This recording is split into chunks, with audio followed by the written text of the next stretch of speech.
Welcome to Your Story Matters. My name is Linda Olson. I'm the founder of Wealth Through Stories and Your Story Matters Masterclass. Today I'm excited to interview our next expert, lukasmattiello. You wouldn't expect someone diagnosed with an anxiety condition to become a public speaking trainer, but that's exactly what Lukas did.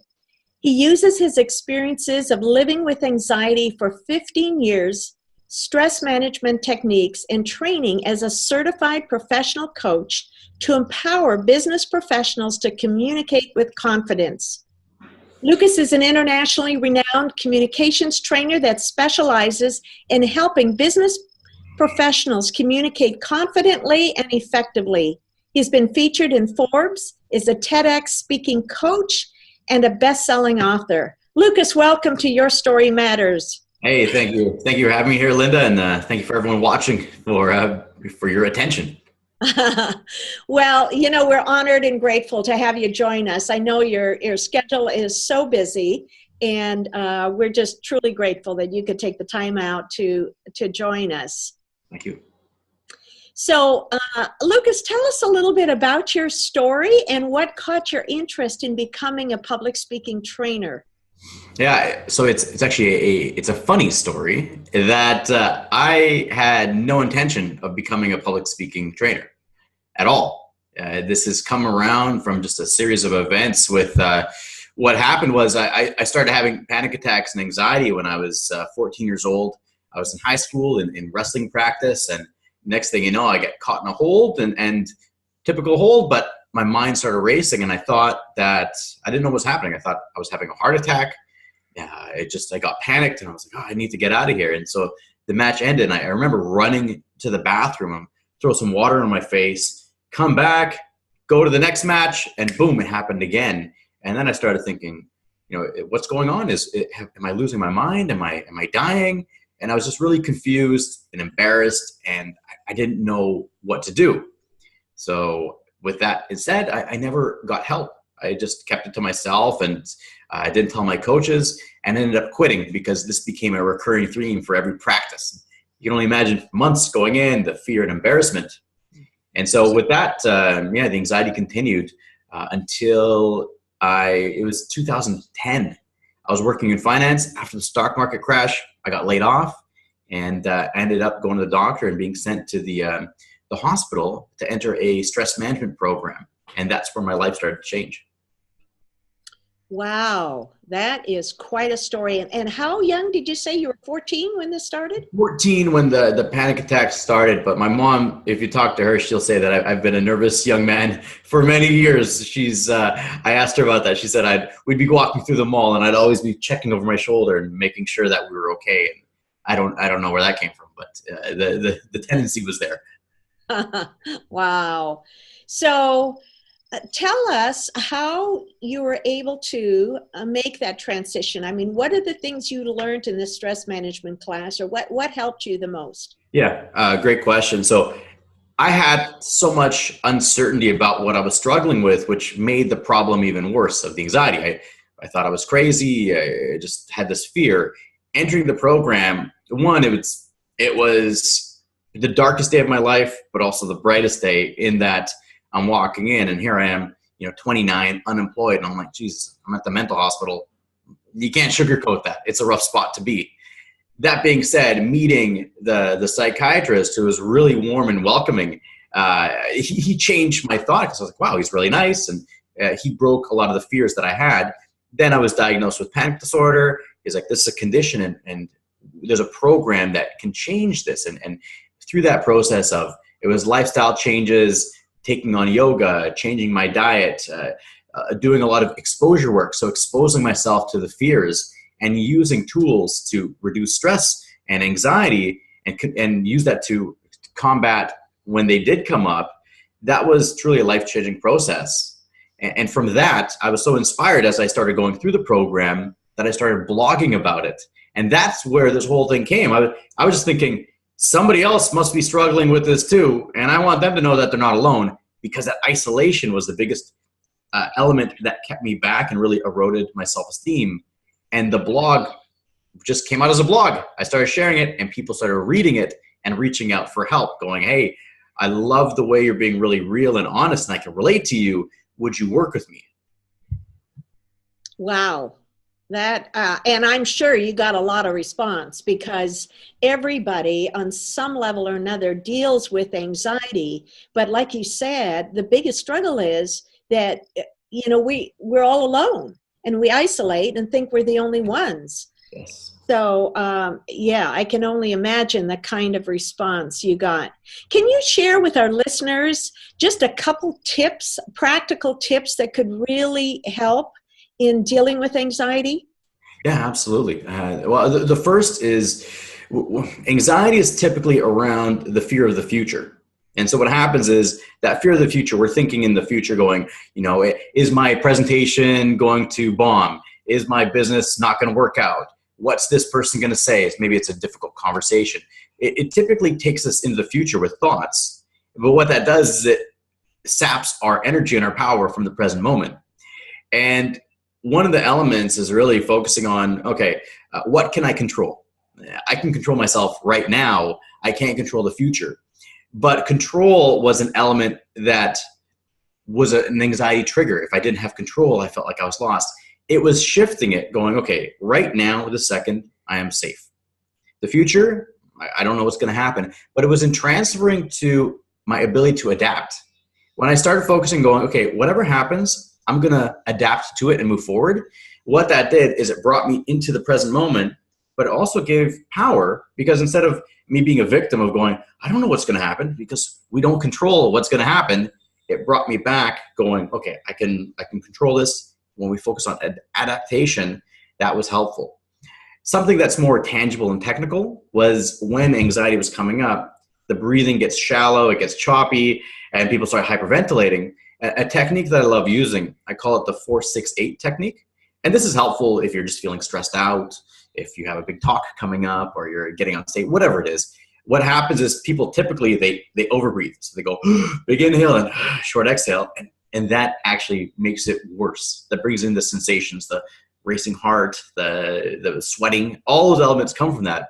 So that's why 4-6-8 is very helpful. And the way I like to use it is a 4-count inhale through your nose. You hold your breath for 6 count, and then you exhale through your mouth for 8.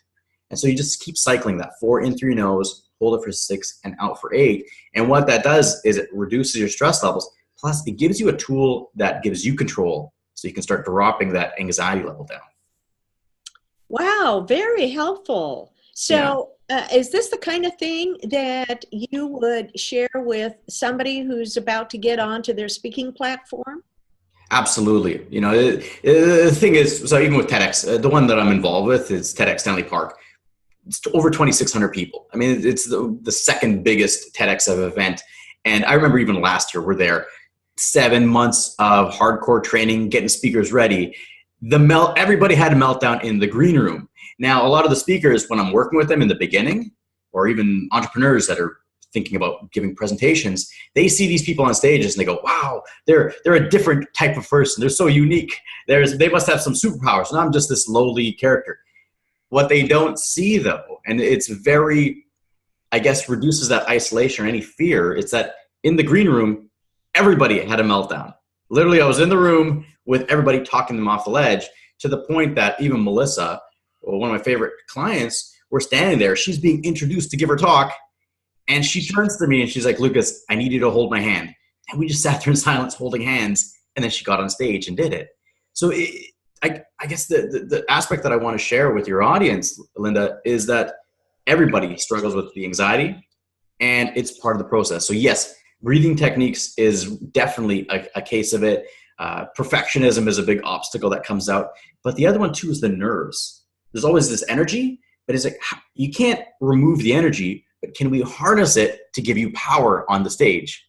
That's the key. Very good. Wow. I just had a chuckle to myself when you said holding hands in the green room. I did a workshop in my home, and there were a couple of ladies here, and my daughter, who has 2 little boys, asked if she could come. And since it was a small group, I told her she could. Well, her oldest was only 2 years of age. Mm-hmm. And all of a sudden, halfway through the presentation, he just came and stood next to me and held my hand. And I thought, where is he other times when I'm getting on the platform? Yes. Great. It can be very reassuring. It can feel great. So are you a TEDx trainer, coach now? Yeah, that's part of my role as well. I do my private training, but I also work with TEDx events to get their speaker, because people can be, even professional speakers, they're used to 100 people, 200 people, no problem. When you're looking at 2,000, 3,000 people, plus the platform. Typically, it's the talk of their life. At every level, there's always fears that come up. Is this going to be good enough? Am I good enough? This is going out to a lot of people. I don't want to screw it up. Always knew whatever fears and anxieties come up, I always share them. I'm like, look, you're just going to the next level in your life. And that's why there's fears. There's uncertainty there. Let's break through it. Oh, love it. Love your approach to all of this. And it's just really about looking internally, isn't it? You couldn't have said it any better.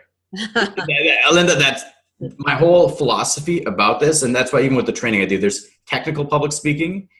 And then I'm like, that's great, but that's not the breakdown that's going to happen on stage. It's the combination of the technical side plus the personal development. You are literally on stage. You're exposed. And our whole philosophy around it is that it's an inside-out process. Whatever insecurities, fears, vulnerabilities, that's going to show up with the bigger stage. So we have to address them so that you can shine on those stages. So do you find that there are kind of like a few key things that people actually finally break through to that, or is it just different for everybody?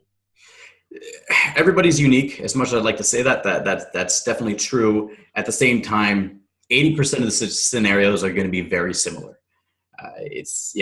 There's definitely a lot of commonalities of the obstacles that come up as somebody is putting themselves out there. Oh, well, I can't thank you enough for teaching and training this. I just think it is so needed. So tell me, what are some of your long-term goals and that you hope to achieve? And this was at the beginning of the year. It was scary even to think about. But when I was thinking about big picture, two things happened. One, with TEDx going there, I really embraced the mentor role. For years, it's been me going on stage, sharing the message, getting people in, working. But I can help, maybe 1,000 people, 2,000 people in my lifetime in small groups. In that space, each speaker was speaking to tens of thousands to hundreds of thousands with the online presence.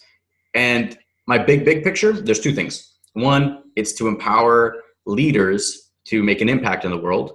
That's because each person has a compound effect. Melissa shares her talk and 100,000 people see that. Well, now I've got an assist on it. She's got the goal. I've got the assist in helping her do that. And it's the bigger world picture. My personal big picture vision is that the fear of public speaking, society says that it's the number one fear. And I feel that is incorrect. I feel it's a place of conditioning. Your 2-year-old example there, I have a 3-year-old niece as well. They don't have a fear of public speaking. When we come into the world, we're fully expressed. We're not thinking about what are people going to think. They just share everything. Over time, situations happen. Fears come up. Fears of not looking good, fear of success, fear of failure. All these fears come up, and then people get their star gets a bit dimmed.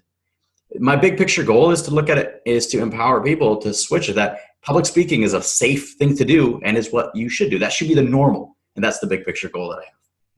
Very good. Wow. So I have to ask you, Lucas, when you get on big platforms or different platforms at this time, do you still go through that process with yourself? The process of feeling the anxiety and. Okay, here's the thing. Yeah, absolutely.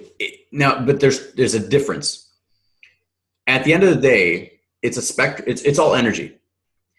And this is something that when I came up with this, it changed the entire dynamic plus the energy that we put out. You want to talk about getting more confidence? This is the one technique that you do this.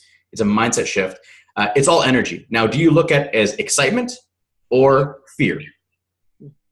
Because at its core, you just have energy going through your body. how can we harness that? And there's a famous quote by Edward Murrow who goes, all speakers are nervous, but the difference between the nervous ones and the great ones are the great ones, they know how to make their butterflies fly in formation. And so when you're going on stage, it's recognizing it. And the one thing that I do is I go through a list of what excites me about this opportunity. So the nerves are there, but when I focus on, I'm excited to share the message, I'm excited to impact people's lives, I'm excited to help them do that. Guess what? Those nerves, that energy starts transferring into excitement. And so just cycling through, asking what excites me about this, you get excited, and then you go up. And the other key is it's about them. It's not about when an individual focuses on themselves, they're going to go, oh, my heart's racing, I don't know how I'm going to look. It's not about you. When you focus on them and you focus on what you're excited about, you'll find a new level of confidence that you never knew existed. I like that. I was just thinking about that. I had a coach, a very good coach that I worked with, and she said, if you are focused on yourself, it's truly very selfish and self-centered. She said, this is not about you. This is about them and what you have to offer them. So I like the way you said that. Yeah, absolutely. So tell me, you've given us a lot of wonderful nuggets. If you could leave one key golden nugget for our listeners, what would that be? One golden nugget. You know, there's so many that I'd like to share, but when I look at big picture, it would be, we have a choice. Anytime an opportunity comes up, we have an option. Either you seize it or you get a regret. And the one thing, it's slightly morbid, but I find it very powerful for myself and a lot of my clients, is I think about it, opportunity comes up. If I say no to this, how am I going to feel on my deathbed when I know that I passed this opportunity up? For me, death is a very powerful motivator. I have an opportunity to step up and see this opportunity, or I could pass by. And then I think about, it's not just giving it up today, it's what is going to happen from that. And when I connect with, on my deathbed, I'm going to regret not doing this opportunity, or not sharing my message this way, or not making that call. Then I have the power to do that. So if there's one golden nugget, it's every choice that we have, it's about seizing those actions. And I mean, getting about that, the other saying that I love, it's another quote from it's a mixed martial art fighter, but he goes, we either win or we learn. There's no failure. For me, failure is avoiding the opportunity. So seize every opportunity, because you win and you learn. And realistically, nobody cares. They're not paying attention to you as much as you are. So seize it, have fun, share that message, and instead of regrets, have some wins under your belt. Oh, I love it. Thank you so much. So, Lucas, I know you have a very special gift for us today for all of our listeners. Can you tell us about that? Yeah, absolutely. It's a video training series called 5 Steps to Double Your Speaking Confidence. And we're going to go through some of the technical aspects that you could use to double your speaking confidence. Now, something comes up. I was in a training yesterday, and this one lady is like, Lucas, I want to sign up, but I don't do a lot of public speaking. But she's an entrepreneur. I go, yeah, well, you're communicating all of it. It's interesting. Sometimes people look at it and go, oh, I don't know if I need this because I'm not speaking, giving presentations. And the fact is, if you're an entrepreneur or you're a business owner, you're communicating every day, whether it's maybe doing Facebook Lives or putting yourself out there. And that's what this training is going to help you with, is how you can be more confident in sharing your message every day. Because the biggest predictor of success in business is confidence. A lot of times people say it's the competence, the technical skills. That's needed, but being really good at what you do isn't enough these days to be successful. You have to take that competence, but then have the confidence to share it in a bigger way. And that's what we'll be helping you with this training, is giving you some fundamentals and foundation to start sharing your message in a bigger way, so that you attract your ideal clients and you start making more money and make a bigger impact as well. Wow, that is a fabulous gift. Thank you for sharing that. And I agree exactly with you. The technical stuff, you can if that's not your skill, you can always hire somebody for that. But the confidence comes from within. So I love that.